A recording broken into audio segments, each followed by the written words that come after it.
क्या आपने कभी सोचा है कि जो इंसिडेंट्स हम बचपन में देखते हैं उन इंसिडेंट्सों का प्रभाव हमारे पैसे कमाने की प्रोसेस पे भी हो सकता है, पैसे कमाने की सोचने के बारे में भी हो सकता है, उसको इन्वेस्ट करने के बारे में भी हो सकता है। ये ऐसे बिल्कुल होता है और ये बहुत सारे लोगों के साथ में होता है। बेसिकली इसको हम विजुअल प्रोग्रामिंग कहते हैं, जो दिमाग की विजुअल प्रोग्रामिंग होती है। मैं आपको एक कहानी सुनाता हूँ। एक अच्छे ऑथर है टी हार्व एकर, और उन्होंने बहुत अच्छी बुक लिखी है और उन्होंने अपनी पत्नी के बारे में बताया है कि उनकी पत्नी की क्या क्या आदतें थी पैसे को लेके, और वो कितनी ज्यादा उन लोगों की जिंदगी में परेशानियां लेकर आई थी बाद में, जब तक कि उसको प्रॉपरली सही नहीं किया गया। बेसिकली बचपन से हम देखते हैं हमारे घर में, परिवार में, आसपास में किस तरीके से लोग पैसे को खर्च करते हैं, कितनी अहमियत देते हैं, क्या मानते हैं उसके बारे में और क्या नहीं। इसी तरीके से जो उनकी वाइफ थी, उनके जीवन में क्या था कि उनको जितना भी पैसा वो देते थे पूरा खर्च कर देती थी, तुरंत खर्च। $100 तो $100 खर्च, $200 देते थे वो भी खर्च, $500 वो भी खर्च, $1000 तो वो भी खर्च। कुछ भी बचाने नाम की कोई प्रवृत्ति उनके अंदर थी नहीं और टोटल वो खर्च करती थी। तो उनने ये पता करने की कोशिश की कि ये ऐसा होता क्यों है। पहले तो उन्होंने बहुत कोशिश की कि ये समझ जाए, लेकिन बात इतनी आ गई कि लगता था उन लोगों की कि शायद हम दोनों अलग अलग हो जाएंगे पैसे की वजह से। तो फिर लेखक ने पता किया कि ये इस तरीके का प्रोग्रामिंग इनके दिमाग में क्यों है और ये पैसे के बारे में ऐसा क्यों सोचते हैं। तो उनने देखा, जब उनके माता पिता के बारे में बात हुई तो उनके घर में कमाने वाले सिर्फ पिता थे और पिता पैसा देते थे अपनी।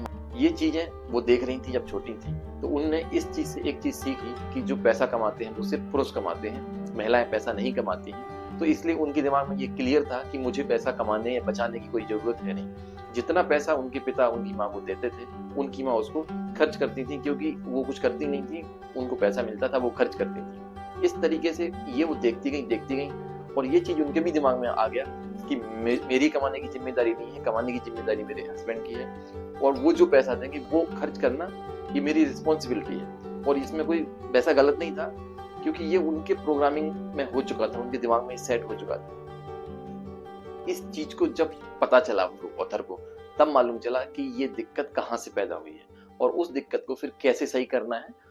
वो मैं अपनी पहले वीडियो में भी बता चुका हूँ कि कोई भी चीज है उसको हम 4 तरीके से ठीक कर सकते हैं। उसकी मैं लिंक डाल दूंगा, आप उसको देख सकते हैं। ऐसे करके धीरे धीरे फिर जाके कहीं वो उनकी वाइफ है वो प्रॉपर एक पटरी पर आई और फिर उनने उनको कमाना सिखाया कि अब आप भी कमा के देखो और कैसा लगता है, प्लस उस पैसे का हम कहाँ का यूज कर सकते हैं, यूटिलाइज कर सकते हैं। फिर उनकी जो जिंदगी थी, लाइफ थी, वो बैलेंस हुई और उनके जो झगड़े थे पैसे को लेके वो खत्म हो गए। ये कैसे हुआ है?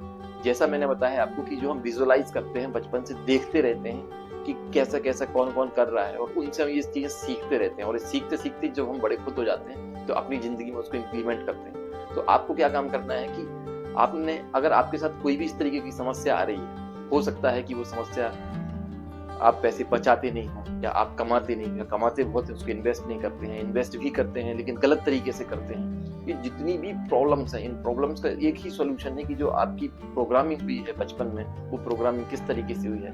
आपके परिवार में आपके रिश्तेदार कोई भी व्यक्ति थे, वो अगर इन्वेस्ट भी करते थे तो वो किस हिसाब से इन्वेस्ट करते थे। शायद ऐसा तो नहीं होता था कि वो पैसा इन्वेस्ट करते थे फिर वो डूब जाता था, या फिर वो इन्वेस्ट करते थे तो पहले बहुत अच्छा रिटर्न आता था, उसके बाद में वो लो हो जाता था, फिर हाई आता था, फिर लो होता था, और हो सकता कभी कभी बहुत ही डिफिकल्टीज आ सकती थी। और वो चीजें आपने देखी, और वो जो देखी है ना, वो आपके सबकॉन्शियस माइंड में आज भी सेट हैं, और उस घटना के हिसाब से उनने आपकी प्रोग्रामिंग करके सेट कर दी है।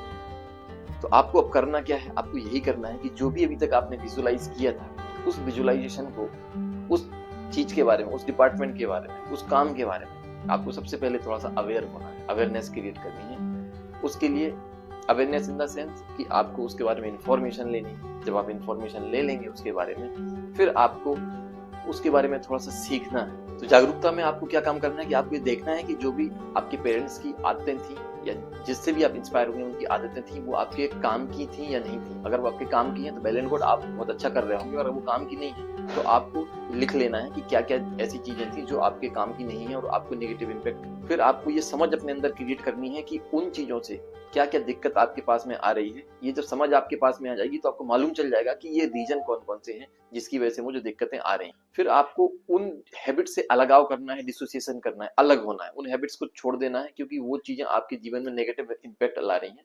आपको फिर कैसी चीजों के बारे में जाना है? आपको उनके जो सॉल्यूशन है फिर उस सॉल्यूशन पे जाना है। और सॉल्यूशन के लिए आप किसी भी फाइनेंशियल जो एडवाइजर है उनकी हेल्प ले सकते हैं। अगर आपको लगता है कि ये कोई पर्सन है, ये बहुत अच्छा अपने जीवन में है, इसने बहुत अच्छा काम किया है, बहुत अचीवमेंट की है, आप उनकी भी हेल्प ले सकते हैं।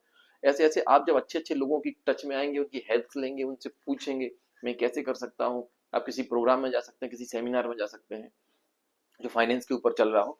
तो इस तरीके से फिर आपकी कंडीशनिंग होगी। रीकंडीशनिंग का मतलब आप कि आपने फिर से अपने आप को एक अलग तरह का व्यक्ति बना। इस तरीके से आपको क्या काम करना है कि आपकी जो प्रोग्रामिंग है उसको प्रॉपर कर लेना है। और जो क्योंकि विजुअल प्रोग्रामिंग का बहुत असर पड़ता है, इवन हमारे पैसे पर भी असर पड़ता है, हमारी हैबिट्स पर भी असर पड़ता है, उनको हम अपनी जिंदगी में इम्प्लीमेंट करते हैं।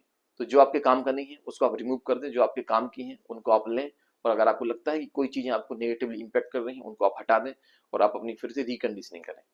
Thank you so much. आप बताएं मुझे कमेंट करके कि आपको क्या अच्छा लगा। और अगर आप नए सब्सक्राइब करिए, लाइक करिए, दूसरे लोगों को शेयर करिए जिससे इन्फॉर्मेशन सब लोगों को मिल सके। धन्यवाद।